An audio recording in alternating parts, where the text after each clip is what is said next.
Good afternoon everyone. आज हम एक बहुत ही इंपॉर्टेंट जजमेंट डिस्कस करने वाले हैं with respect to the most important और one of the most important right, that is right to maintenance. When I am talking about maintenance, as you also know that the right of maintenance is given in different provision in different acts। और अगर हम वो different acts की बात कर रहे हैं तो ऑब्वियसली हिंदू मैरिज एक्ट में भी दिया हुआ है section 24 and 25, Hindu adoption and maintenance act में भी दिया हुआ है, सीआरपीसी में भी दिया हुआ है, डोमेस्टिक वायलेंस एक्ट में भी दिया हुआ है और स्पेशल मैरिज एक्ट में भी दिया हुआ है। ऑब्वियसली जब हम ये डिफरेंट एक्ट्स की बात करते हैं और डिफरेंट प्रोविजंस की बात करते हैं विद रिस्पेक्ट टू मेंटेनेंस, तो हर एक्ट में हर प्रोविजन की एक स्पेसिफिक पर्पस है, एक स्पेसिफिक ऑब्जेक्टिव है। एंड हम ये नहीं बोल सकते कि एक जो एक्ट है दूसरे एक्ट से कम इम्पॉर्टेंट है, ऑब्वियसली क्योंकि अपनी अपनी सबकी एक पर्टिकुलर ऑब्जेक्टिव वो पर्पस है, that is try to be achieved, तो अपनी अपनी सबकी इंपॉर्टेंस भी है। बट जब हम ये सारे एक्ट्स को इकट्ठे कर देते हैं तो उनसे कुछ प्रॉब्लम भी क्रिएट होती है। For example, when we are talking about Hindu Marriage Act and Hindu Adoption and Maintenance Act, and let's suppose simultaneously we are talking about section 125 of CRPC, then हम इसकी अगर बात करें तो कहीं ना कहीं जो ओवरलैपिंग jurisdiction है somewhere sometimes creates problem, maybe in the form of multiplicity of proceedings or maybe in the form of conflicting orders of the court। जो ये जजमेंट है that is Rajnesh versus Neha and another 2020 supreme court ने यही बात observe करी है कि भाई जो ये ओवरलैपिंग जुरिडिक्शन है इसको कहीं ना कहीं कैसे ठीक किया जाए। ठीक इन द सेंस हम ये नहीं बोल रहे हैं कि हम एक एक्ट को बोल रहे हैं कि this is null and void और दिस इज अनकॉन्स्टिट्यूशनल, नो, और इसके कोई ज़रूरत नहीं है इसको रिपील कर दिया जाए, नो। हम ये बोल रहे हैं कि इसको स्ट्रीमलाइन कैसे किया जाए so that there will not be any overlapping jurisdiction, और if there is overlapping jurisdiction तो उसके लिए कोई जो प्रॉब्लम्स आ रही हैं, जो प्रॉब्लम्स हम फेस कर रहे हैं वो प्रॉब्लम फेस ना करनी पड़े। उसी के रिगार्डिंग सुप्रीम कोर्ट ने कुछ गाइडलाइंस दी हैं। एज सच ये सारे के सारे प्रोविजन डिस्कस करने it is very difficult, but कहीं ना कहीं इसको मैं शॉर्ट करने की कोशिश करूँगा। और what is the real problem और issue before us that we will try to discuss today. When I am talking about Hindu marriage Act, Hindu marriage Act में अगर हम हिंदू अडॉप्शन की बात कर रहे हैं तो obviously this is with respect to a particular religion, Hindus के ऊपर लग रहा है। अगर हम सीआरपीसी की बात करते हैं, डीवी एक्ट की बात करते हैं, फिर स्पेशल मैरिज एक्ट की बात करते हैं, obviously these are secular legislations. Secular legislations that means applicable to every person irrespective of the religion.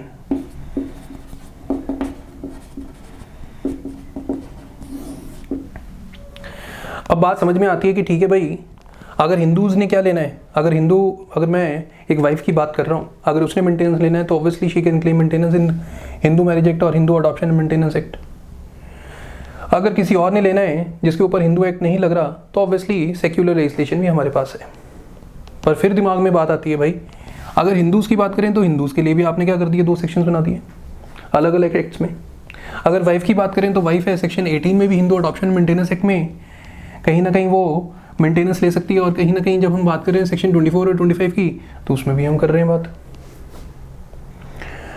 ध्यान दीजिएगा प्लीज, बहुत सारे डिफरेंसेस हैं सेक्शन 18 और सेक्शन 24 और 25 में, that means Hindu adoption maintenance act और कहीं ना कहीं हिंदू मैरिज एक्ट में। बट एक मेन रीजन जिसके लिए हमने सेक्शन 18 बनाया in spite of the fact that कि 24 और 25 ऑलरेडी थे। अगर हम सेक्शन 24 और 25 की बात करते हैं हिंदू मैरिज एक्ट की, तो उस केस में अगर वाइफ ने हस्बैंड के ऊपर कोई केस किया है, लेट्स सपोज कर लो if I am talking about any remedy is claiming by wife in the form of RCR और जुडिशियल सेपरेशन और डिवोर्स और मे बी वाइड और voidable marriage, any kind of remedy which we talking about Hindu marriage Act में जो available है, then उन proceedings में along with these reliefs wife can claim maintenance also.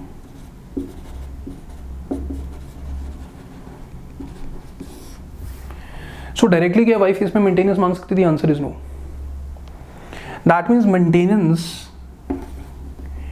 जो सेक्शन 24 और 25 में दी हुई है that is not the main remedy और द रिलीफ, जो मेन रिलीफ है वो आरसी या जुडिशियल सेपरेशन, डिवोर्स या फिर डिक्लेरेशन ऑफ वॉइड मैरिज, वो सारे के सारे रिलीफ्स हैं. This is only in the form of ancillary nature और incidental in nature. This is incidental in nature. When we are talking about incidental in nature, that means along with these reliefs you can get the relief of maintenance, but only maintenance cannot be claimed. Clear है? So that means अगर हम बात करें जो Hindu marriage act है, that is in the year of 1955. So Hindu law as such 1955 की अगर बात करते हैं तो डायरेक्ट राइट मेंटेनेंस क्लेम करने का हिंदू लॉज में था ही नहीं. जो हिंदू अडॉप्शन मेंटेनेंस एक्ट की बात करें, दैट हैज कम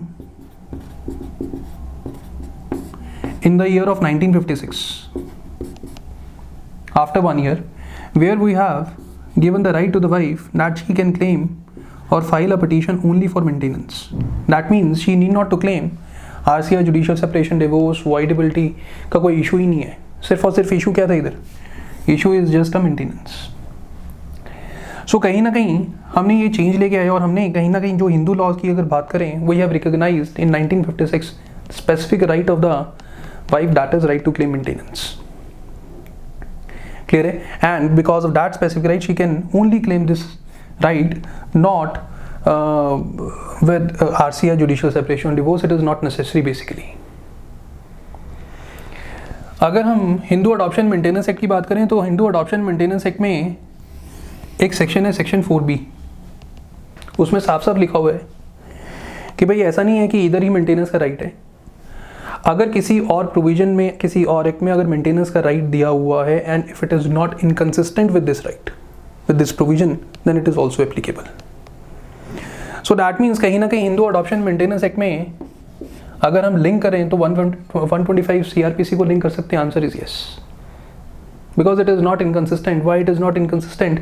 बिकॉज जैसे कि हिंदू अडॉप्शन मेंटेनेंस एक्ट कहीं ना कहीं वाइफ के मेंटेनेंस के राइट्स के बारे में बात कर रहा है, जो सेक्शन 125 है वो भी उसको वही राइट्स दे रहा है. क्लियर है? फर्क इतना है कि हिंदू अडॉप्शन मेंटेनेंस एक्ट का सिर्फ और सिर्फ हिंदू वाइफ जो है वो यूज कर सकती है और section 125 of CRPC can be use by any woman irrespective of the religion. Clear है? अब इस सिचुएशन की अगर जैसे की बात करें, जैसे DV एक्ट में, डोमेस्टिक वायलेंस एक्ट में भी इसी तरह से क्या करा हुआ है, सेक्शन 17 दिया हुआ है, शेयर्ड हाउस होल्ड का राइट दिया हुआ है, मॉनिटरी रिलीफ्स का राइट दिया हुआ है सेक्शन 20 में.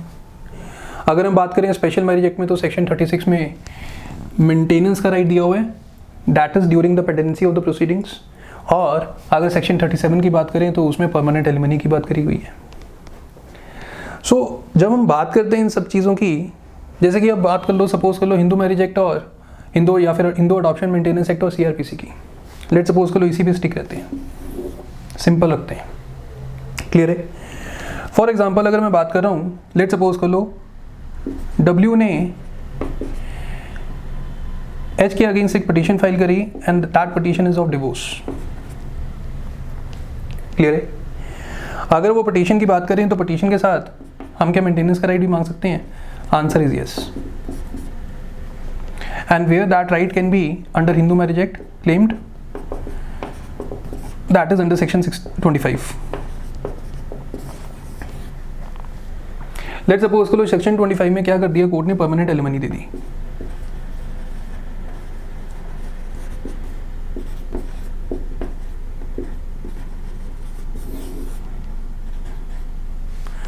कोर्ट ने क्या कर दिया? परमानेंट एलिमनी दे दी. जब कोर्ट ने परमानेंट एलिमनी दे दी तो that means permanent alimony, that means एक लमसम मनी दे दी है for the whole of the life, so that she can maintain her self. इस प्रोसीडिंग्स के बाद जैसे ये प्रोसीडिंग खत्म हुई है, लेट्स सपोज करो आफ्टर सम टाइम W ने H के अगेंस्ट सेक्शन 125 में भी क्या कर दिया है, एप्लीकेशन फाइल कर दी in order to get the maintenance. CRPC section 125 में एप्लीकेशन फाइल होगी in order to get the maintenance from H. Now अगर मैं मेंटेनेंस की बात करता हूं तो मेंटेनेंस का जो पर्पस है वो कहां से आता है और जो इसका जस्टिफिकेशन है वो कहां से आता है, that is article 15 clause 3 and article 39 of the constitution, where we can say that we have given the positive role to the state,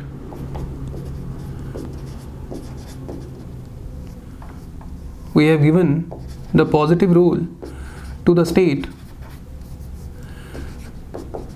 क्या positive role? That the state can make laws for the protection of or for the protection of the women and the children. इसी तरह से अगर हम बात करें तो कहीं ना कहीं जब हमने वुमेन के प्रोटेक्शन के लिए उसके मेंटेनेंस की बात करी है तो वो आर्टिकल 15 क्लॉज 3 और आर्टिकल 39 में सेम बात करी गई। Answer is yes. हमने जो मेंटेनेंस का प्रोविजन बनाया, व्हाट इज दैट पर्पस? उसका पर्पस क्या है? कहीं ना कहीं वुमेन को देना एक डिग्निफाइड लाइफ का right to live with dignity which is given under article 21 of the constitution. Answer is yes. To save her from being vagrant and destitute. Answer is yes. That means we are protecting women from vagrancy and destitution. Clear है? And जब वो बात करते हैं कि the basic purpose is to protection of the women from vagrancy and destitution, क्या हम maintenance को punishment की तरह देख सकते हैं upon husband? Answer is no. And जब एक बारी वुमेन को, दैट मीन्स वाइफ को, एक बारी एक जगह मेंटेनेंस मिल गई है, again and again she is claiming maintenance from H, isn't it a kind of punishment we are imposing upon the husband? Answer is yes. Because जो बेसिक पर्पस था, एक बारी अगर परमानेंट एलिमेंट मिल गया, दैट इज सॉल्व्ड, है कि नहीं है? हाँ, अगर बाई चांस उसके एक्सपेंसेस बढ़ रहे हैं और कोई उसको नेसेसिटी और कोई चीज की, तो obviously she can claim amendment in the same proceedings or not? Answer is yes. उसमें चेंजेस बढ़ा कर सकते हैं कि नहीं कर सकते, उसमें और मनी वो मांग सकती है कि नहीं मांग सकती? Answer is yes. बट हर जगह पर मेंटेनेंस क्लेम करना कहीं ना कहीं it is an extra burden upon the husband और not? Answer is yes. And now the wife is misusing the provisions.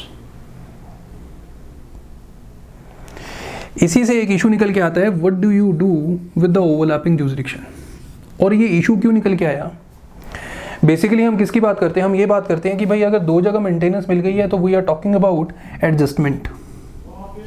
हम किसकी बात कर रहे हैं? We are talking about adjustment और we are talking about set off. When we are talking about adjustment और set off, कुछ courts ने, अगर मैं हाई कोर्ट्स की बात करूँ, कुछ कोर्ट ने ये एडजस्टमेंट और सेट ऑफ करना मना कर दिया। क्यों? कहते हैं हर एक एक्ट में एक इंडिपेंडेंट राइट दिया हुआ है, बिकॉज ये इंडिपेंडेंट राइट दिया हुआ इंडिपेंडेंट प्रोसीडिंग्स है, so it is not necessary और it is not mandatory to do adjustment और सेट ऑफ। कहते हैं it is depending upon the discretion of the court. अगर डिस्क्रिशन है कोर्ट की तो वो कहीं ना कहीं ये दोनों अमाउंट्स को आपस में सेट ऑफ कर देंगे, एडजस्ट कर देंगे, otherwise it is not necessary. So it depends upon the discretion of the court. कुछ केरला हाई कोर्ट की जजमेंट्स हैं, कुछ मध्य प्रदेश हाई कोर्ट की जजमेंट, और कुछ हाई कोर्ट ने ये भी बोला है कि हमें एडजस्टमेंट कर देनी चाहिए। बॉम्बे हाई कोर्ट ने बोला है कि the general rule is we should do the adjustment और set off. So that means there is a contradicting views of the different high courts कि भाई एडजस्टमेंट और सेट ऑफ होनी चाहिए कि नहीं होनी चाहिए। क्लियर है? समझ आ गया? एक केस तो ऐसा था कि किसमें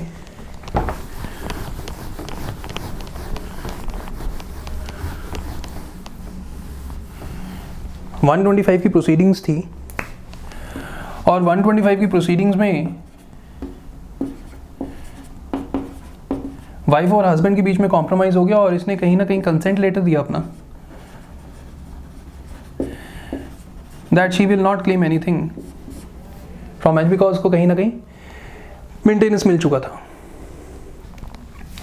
इसके बावजूद भी वाइफ ने एच के against section 18 of Hindu adoption and maintenance act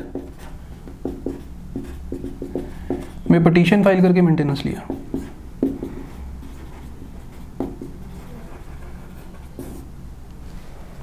again this is we are talking about, जो भी मैं आपके साथ ये डिस्कस कर रहा हूँ, these are the facts of the case which the supreme court has discussed in this case. अब इस केस में मुझे बताइए, isn't not the overlapping jurisdiction कहीं ना कहीं प्रॉब्लम क्रिएट कर रही है कि नहीं कर रही है? Answer is yes. And somewhere here W is misusing the provision or not, and we are what? Treating maintenance as a punishment upon the husband. That is wrong. Husband की duty है to maintain wife, no doubt, but should not be treated as a punishment upon the husband. जो wife है इसको misuse नहीं कर सकती है, clear है? And this thing has been recognised by the supreme court in this judgment, and the first issue in this case was overlapping jurisdictions. When we are talking about overlapping jurisdiction, तो supreme court ने क्या बोला, भाई अगर different high courts ये कह रहे हैं कि भाई एडजस्टमेंट और set of is not mandatory, तो ये गलत है। आपको एडजस्टमेंट और सेट ऑफ करना ही पड़ेगा। It is mandatory because it is not a punishment. The purpose is to save the wife from destitution and vagrancy. We want to prevent something. We want to give the dignified life to the wife, and this right, this fundamental right, cannot be misused. Clear है? So what the Supreme Court has said, and what the guidelines has Supreme Court given in the first issue, that is the overlapping jurisdiction.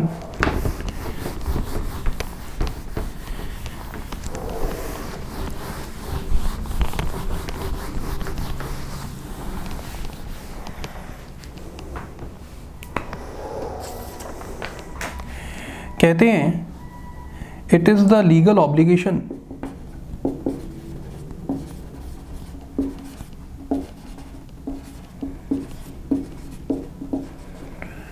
Of the petitioner, let suppose करो जो petitioner है that is W in R case, to disclose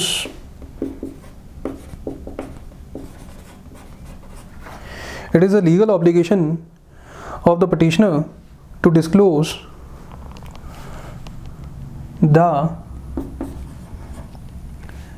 remedies of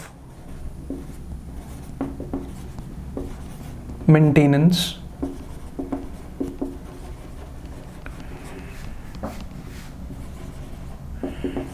which she got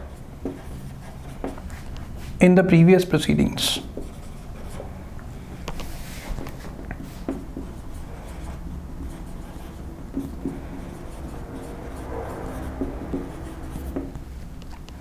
clear है?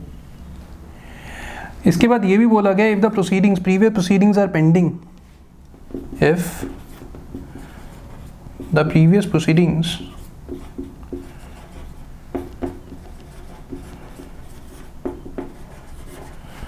Are pending, then such pendency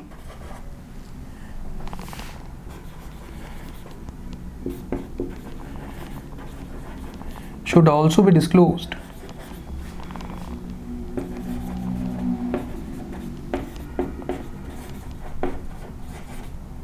Should also be disclosed in the subsequent proceedings.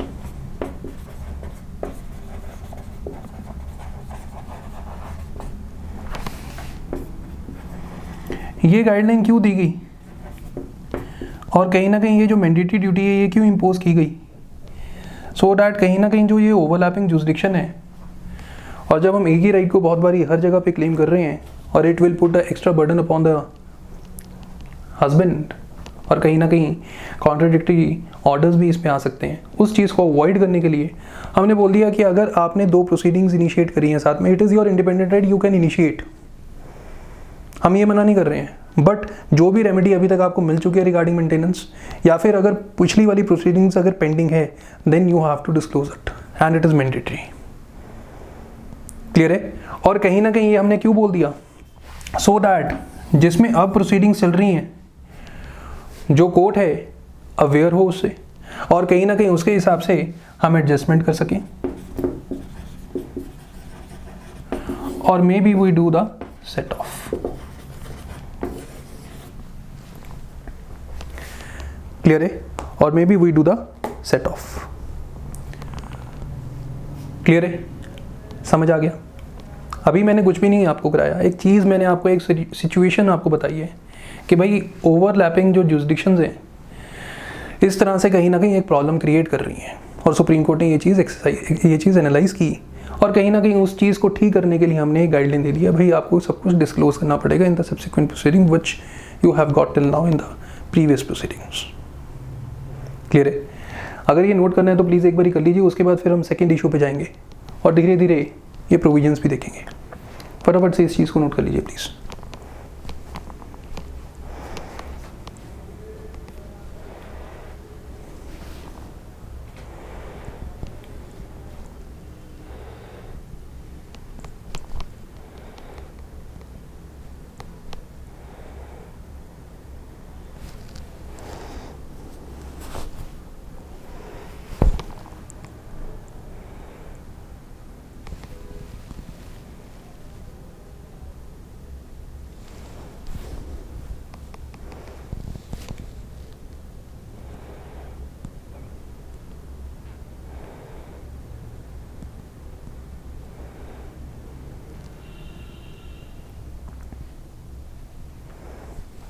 Clear है, समझ आ गया।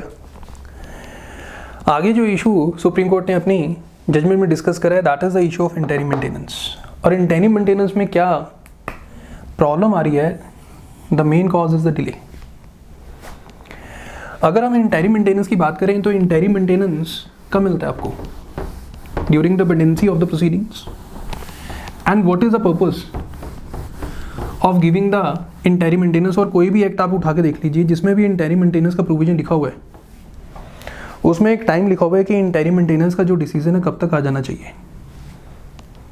Clear है? And normally it is 60 days, कि जब interim maintenance की application लगी है उसके 60 डेज के अंदर अंदर जैसे ही संबंध चले गए हैं उसके 60 डेज के अंदर अंदर क्या आ जाना चाहिए, कहीं ना कहीं आपका डिसीजन आ जाना चाहिए।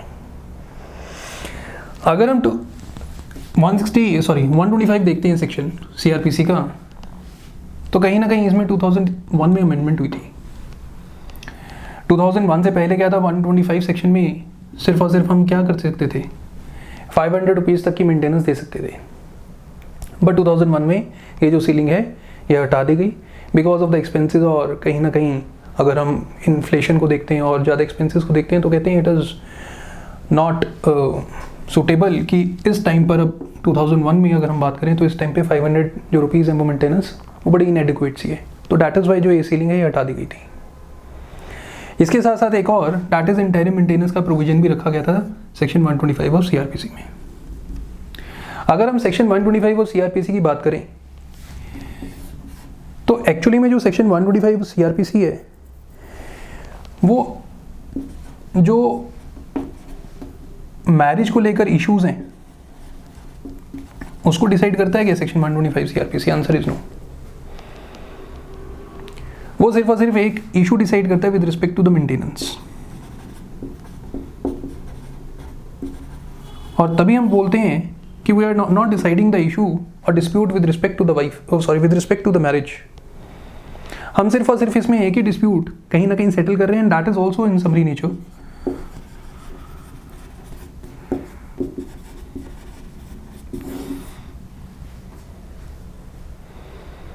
कि हमने ये देखना है कि इस पे स्पीडी जस्टिस मिले, क्योंकि हम मेंटेनेंस को ज़्यादा दिन डिले नहीं कर सकते। क्योंकि अगर मेंटेनेंस को ज़्यादा दिन डिले करेंगे तो जो पर्पस है that is the prevention of destitution and vagrancy वो डिफीट हो जाएगा। क्योंकि अगर वाइफ को मेंटेनेंस के लिए मनी नहीं मिलेगी तो ऑब्वियसली वो वेग्रेंसी और डेस्टिट्यूशन उसको फेस करना पड़ेगा। उसको अवॉइड करने के लिए हमने बोल दिया the proceedings under section 125 is summary in nature. That means में जो रियल डिस्प्यूट है with respect to the marriage that will not be treated by the court. वो सिर्फ और सिर्फ एक ही इशू से डील कर रहे हैं, दैट इज किस चीज़ का, मेंटेनेंस का। अब क्योंकि हमें स्पीडी जस्टिस देना है तो स्पीडी जस्टिस को दिमाग में रखते हुए हमने बोल दिया कि भाई हम इंटरिम मेंटेनेंस भी प्रोवाइड करेंगे।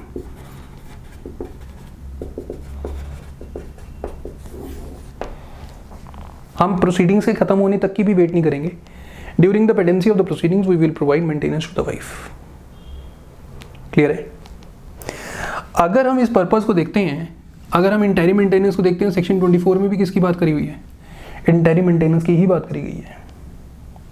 अगर वो इंटरिम मेंटेनेंस को देखते हैं that means during the pendency of the proceedings, जिसमें वाइफ के पास बिल्कुल भी पैसे नहीं है for maintaining her self, for the expenses of the proceedings, कुछ भी नहीं है। दैट इज वाई अगर इस केस में भी अगर हम डिले फेस कर रहे हैं तो मुझे बताइए जिस पर्पस के लिए इंटरिम मेंटेनेंस के प्रोविजन बनाए गए हैं वो पर्पस क्या फुलफिल हुआ? अगर हम स्पेशल मैरिज एक्ट में देखें तो इधर भी सेक्शन 36 जो है उसमें क्या मिलती है? Interim maintenance, that is during the pregnancy. तो पर्पस ही कहीं ना कहीं क्या हो चुका है? डिफीट हो चुका है, बिकॉज अगर हम इसमें भी डिले कर रहे हैं तो कहीं ना कहीं सुप्रीम कोर्ट ने ऐसे केसेस देखे हैं जिसमें 9 ईयर्स का गैप है। क्लियर है? सो इस केस में भी सुप्रीम कोर्ट ने क्या करी है? कुछ गाइडलाइंस दी हैं। क्या गाइडलाइंस दी हैं? ताकि डिले ना हो पाए। ध्यान दीजिएगा प्लीज। मोस्टली होता क्या है, अगर हम मेंटेनेंस की बात करते हैं, लेट्स सपोज कर लो वाइफ ने एच के अगेंस्ट मेंटेनेंस क्लेम करी, तो obviously it depends upon the income of H. ठीक है ना? कितने उसके पास एसेट्स हैं, क्या उसकी लायबिलिटीज हैं। कहते हैं मोस्टली देखा गया है जो डिले होता है वो किसकी वजह से होता है? एच की तरफ से एडजर्नमेंट्स मांगी जाती हैं अननेसेसरी।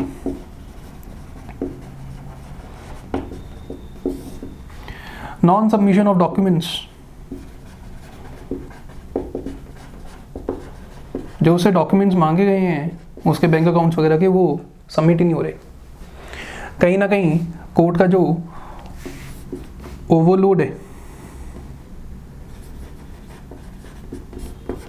जो ओवरबर्डन्ड कोर्ट्स हैं, that is also one of the reason जिसमें हमें फ्रीक्वेंट एडजर्नमेंट्स देनी पड़ती हैं। तो कहते हैं इसको कम कैसे किया जाए? इसमें बोल दिया कि जैसे ही इंटरिम मेंटेनेंस की एप्लीकेशन आएगी विद इन 4 वीक्स,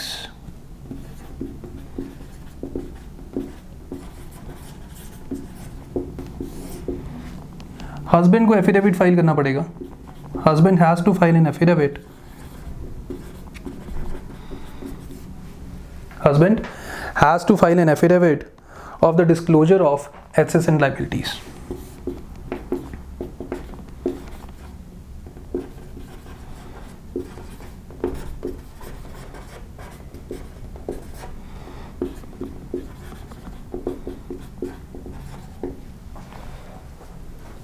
क्लियर है?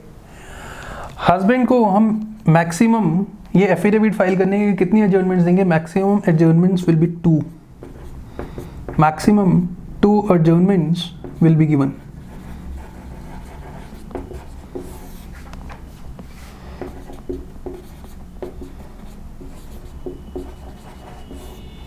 Maximum 2 adjournments will be given। अगर 2 adjournment के बाद भी जो हस्बैंड है वो ये डॉक्यूमेंट्स, वो ये एफिडेविट, वो सारी जो डिटेल है वो सबमिट नहीं कर रहा, तो उसका जो डिफेंस है that will B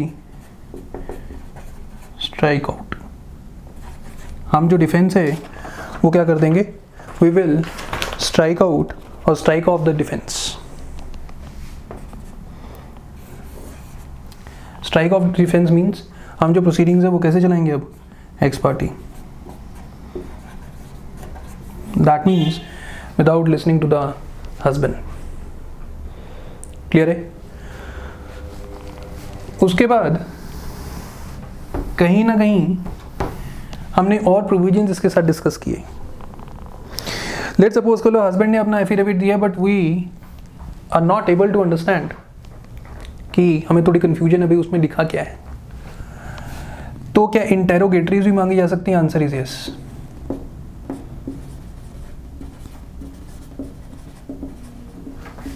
which is given under order 11 of CPC.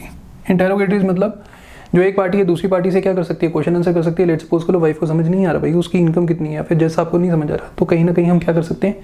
Questions पूछ सकते हैं, सामने वाले को पुट कर सकते हैं और कहीं ना कहीं उसका आंसर आएगा, वो भी एफिडेविट भी आएगा। कहाँ पे रूल लिखा हुआ है? That is order 11।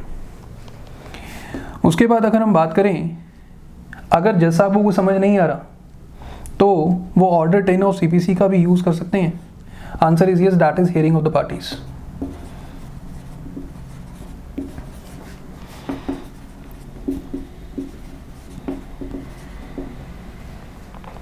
क्लियर है? इसमें यह भी बात करी गई, you can use also section 106 of Indian evidence act.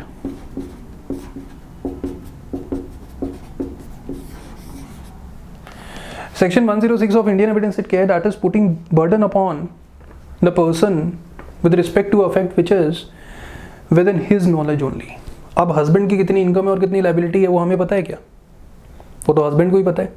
So husband की डिक्लेयर ही करेगा कि भाई मेरे पास इतनी प्रॉपर्टी है, इतनी मेरी इनकम है और इतनी मेरे पास लाइबिलिटी है, मैंने इतने पर्सन्स की टेक केयर करनी है, मेरे पे ये लोन चल रहे हैं। सो हमें तो नहीं पता चल सकता ना कि हस्बैंड की कितनी इनकम है और कितनी लाइबिलिटी है। No, so we are putting burden upon the husband to declare everything because it is within his knowledge only, this fact is within his knowledge only. क्या court जो है party से question answer भी कर सकते हैं? Answer is yes, that is also given in the section 165 of Indian Evidence Act,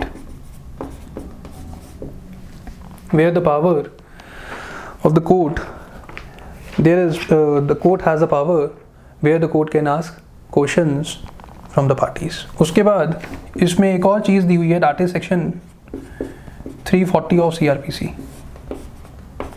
Let's suppose को लो अगर एफिडेविट की बात कर रहा हूँ, something false is written in that affidavit. Husband ने जो डिक्लेरेशन है वो सही नहीं करी है। सुप्रीम कोर्ट ने बोला है कि it should be responsible pleadings before the court.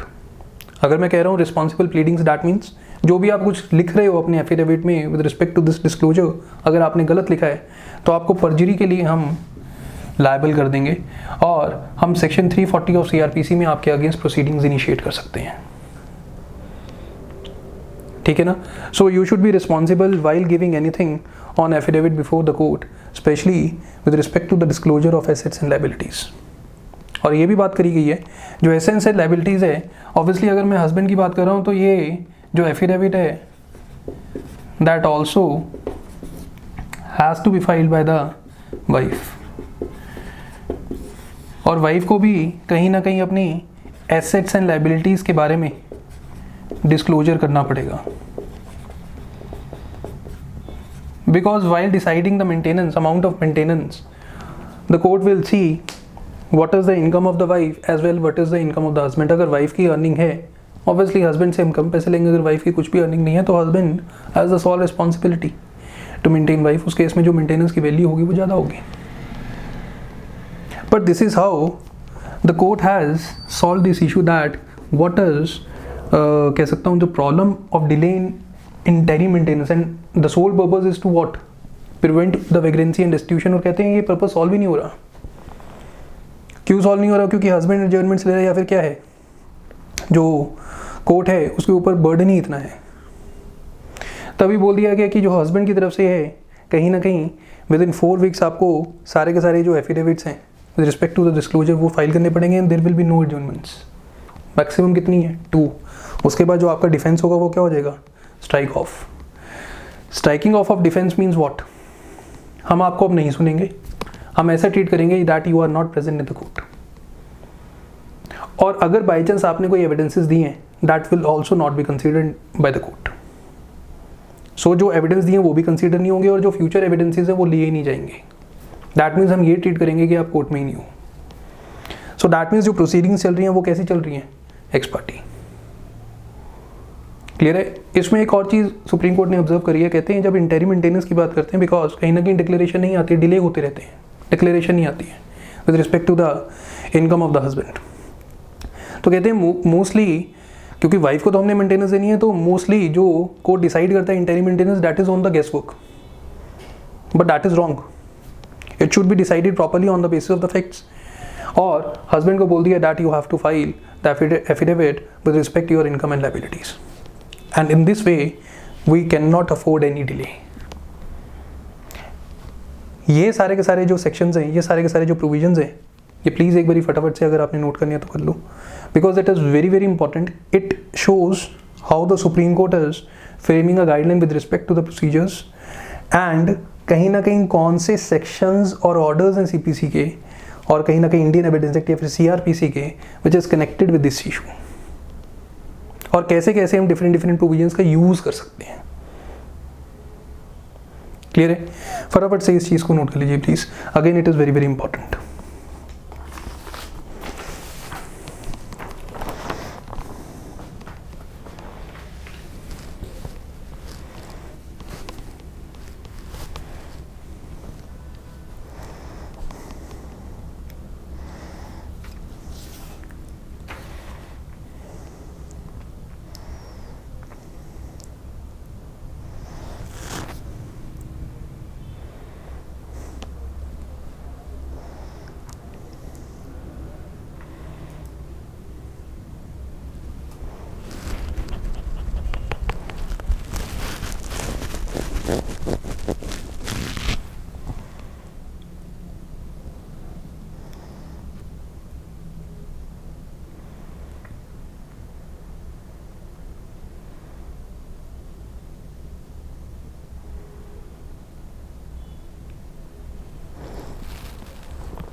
Clear है?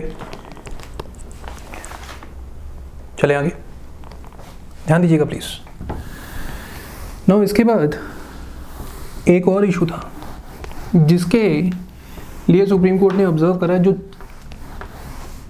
प्रोसीजर और जो प्रैक्टिस है दैट इज नॉट सर्टेन और यूनिफॉर्म कह सकते हैं इसको। And the issue is date from which maintenance is to be awarded, date from which maintenance is to be awarded. और इसमें कहते हैं प्रैक्टिस में 3 डेट्स चल रही हैं। अगर हम प्रैक्टिस देखें तो उसमें 3 डेट्स चलती हैं from which the maintenance is to be awarded. जो पहली डेट है that is from the date of application,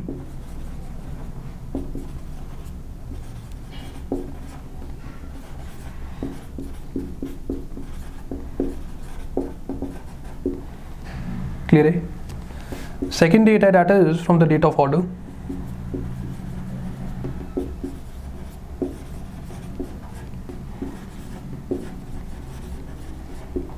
और कहते हैं जो तीसरी डेट है that is from the date of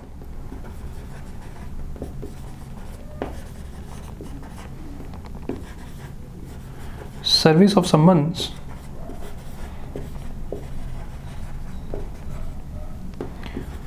on the respondent.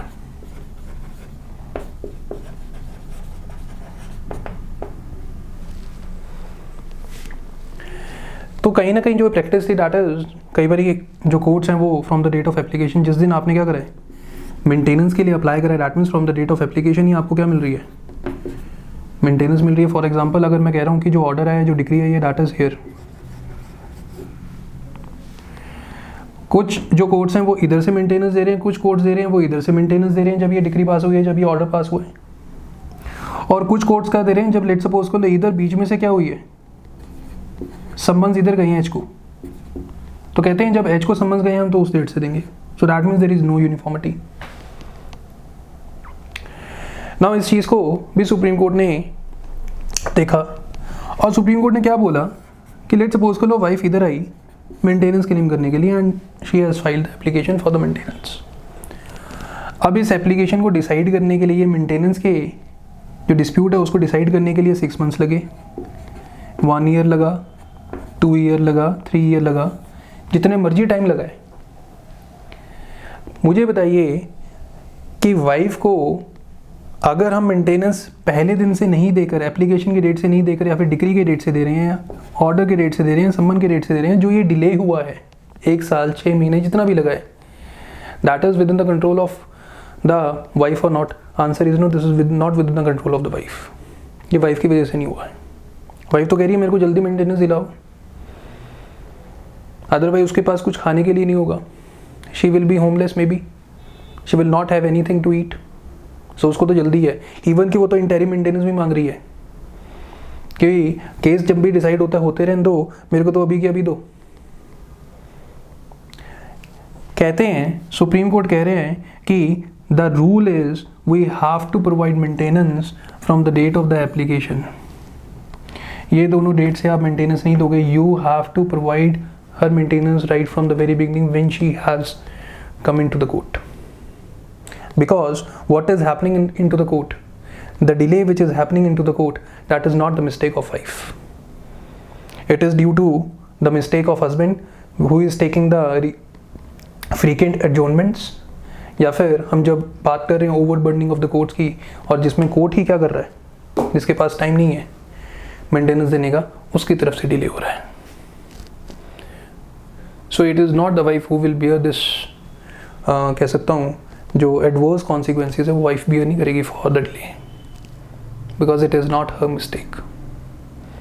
उसको जो मेंटेनेंस मिलेगी that is right from the very beginning. This is a rule, or this is what the Supreme Court has held, that is the date from which maintenance is to be awarded. Clear है? क्योंकि अगर 125 भी अगर आप खोल के देखते हो तो उसमें भी डिस्क्रिशन है कोर्ट की। क्या डिस्क्रिशन है? That is from the date of the application और from the date of the order.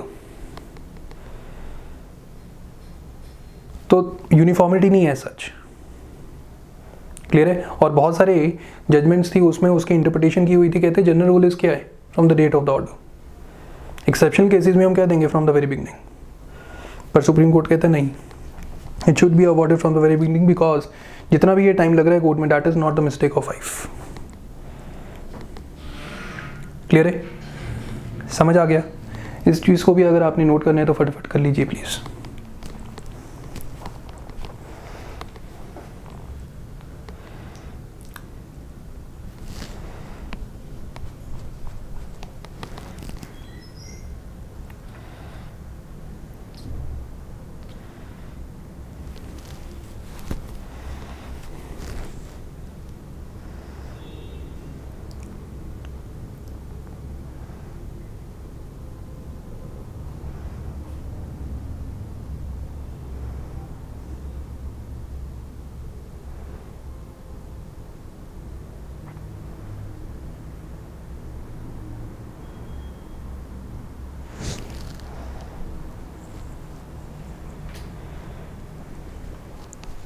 Clear.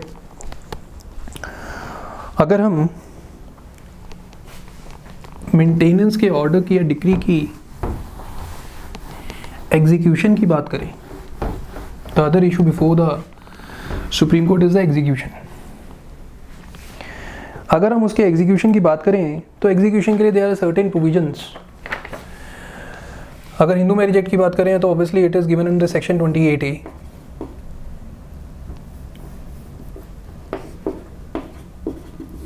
where it is written that it will be executed according to the provisions of CPC. So अगर हम CPC के execution की provisions की बात कर रहे हैं, CPC में जो एग्जीक्यूशन की प्रोविजंस की बात कर रहे हैं, that is section which is given in CPC for execution 51, 55, 58 and 60.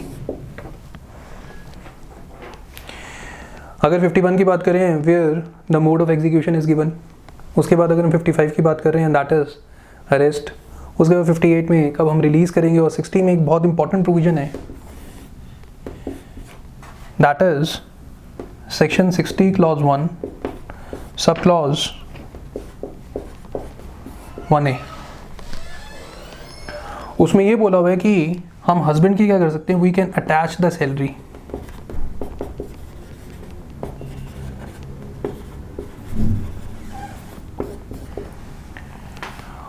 और सैलरी जब हम अटैच करेंगे तो कितनी कर सकते हैं, that is 2/3 salary can be attached.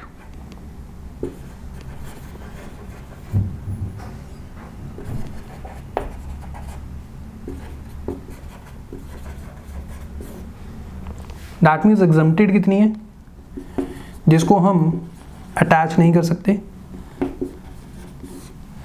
Exempted is 1/3 of the salary.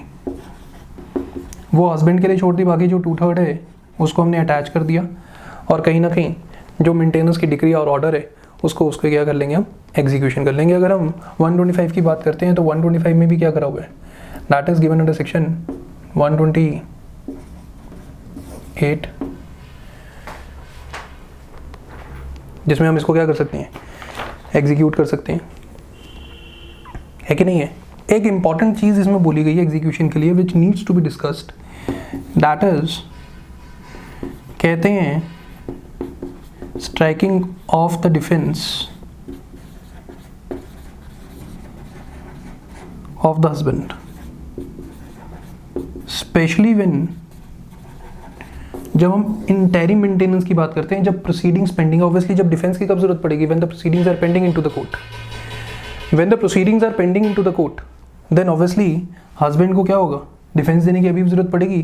सो कहते हैं जब हम इंटरिम मेंटेनेंस की बात कर रहे हैं और अभी तक हस्बैंड ने इंटरिम मेंटेनेंस भी नहीं दी है, तो उसकी एग्जीक्यूशन हम कैसे करेंगे। अगर हस्बैंड ने इंटरिम मेंटेनेंस नहीं दी है तो ऑब्वियसली हम हस्बैंड के जो डिफेंस है वो स्ट्राइक ऑफ कर देंगे। ऑब्वियसली हम ये ट्रीट करेंगे कि हस्बैंड है ही नहीं, he is not present into the court, and where the power of striking off is given, that is section 151 of CPC, the court can exercise his inherent powers. Clear है। अगर हम inherent powers की बात करें तो obviously in the interest of justice court अपनी inherent powers use कर सकता है, आंसर इज यस। और अगर हम इधर हस्बैंड को कंपेल करना है टू प्रोवाइड और to give the interim maintenance to the wife, तब हम इसको यूज़ कर सकते हैं, हम उसकी जो डिफेंस है उसको क्या कर सकते हैं, स्ट्राइक ऑफ कर सकते हैं। और जब तक हस्बैंड को अलाउ नहीं करेंगे हम डिफेंस देने के लिए, जब तक हस्बैंड पर इंटरिम मेंटेनेंस नहीं देगा। तो क्लियर है, समझ आ गया?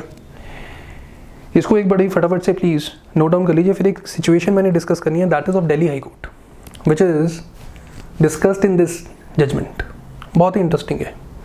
फटाफट से प्लीज़ इसको जो एग्जीक्यूशन के सेक्शंस है पर्टिकुलरली सीपीसी में दिए हुए हैं और जो ये स्ट्राइकिंग ऑफ है, इसको फटाफट से नोट कर लीजिए।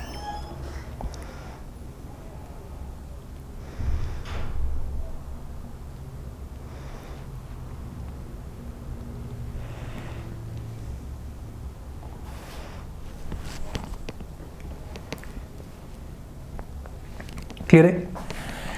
एक जजमेंट का नाम लिखिए जो कि दिल्ली हाई कोर्ट की है, उसके जो फैक्ट्स हैं वो थोड़े से देखने वाले हैं।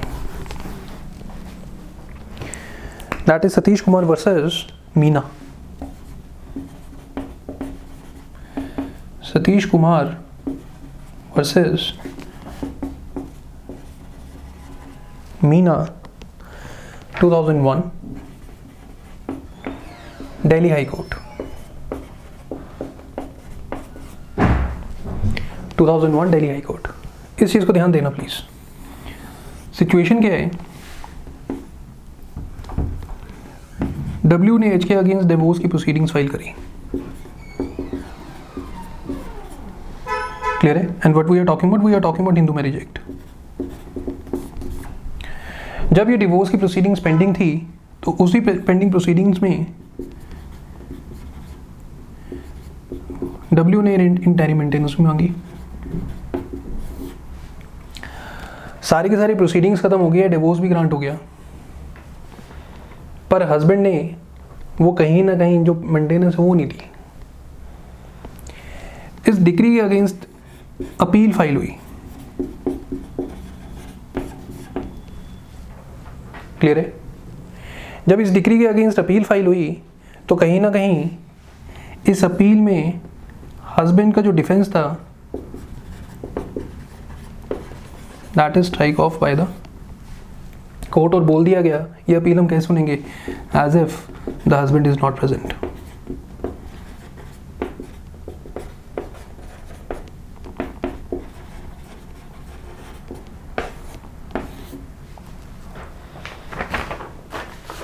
किस जजमेंट में स्ट्राइकिंग ऑफ की बात की गई थी? द जजमेंट इज कौशल्या, जो सुप्रीम कोर्ट की जजमेंट है, जिसमें बोल दिया गया था yes the courts have the authority to strike off the defence of the defendant Kaushalya versus Mukesh Jain.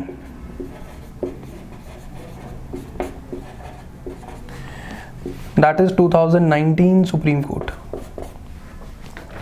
Obviously अगर हम रजनीश वर्सेस नेहा की बात करें जो 2020 जजमेंट में, उसमें भी ये बात डिस्कस करी है, बट एक्चुअली में 2019 की भी एक जजमेंट है जिसमें सुप्रीम कोर्ट ने स्ट्राइकिंग ऑफ द डिफेंस की बात करी है।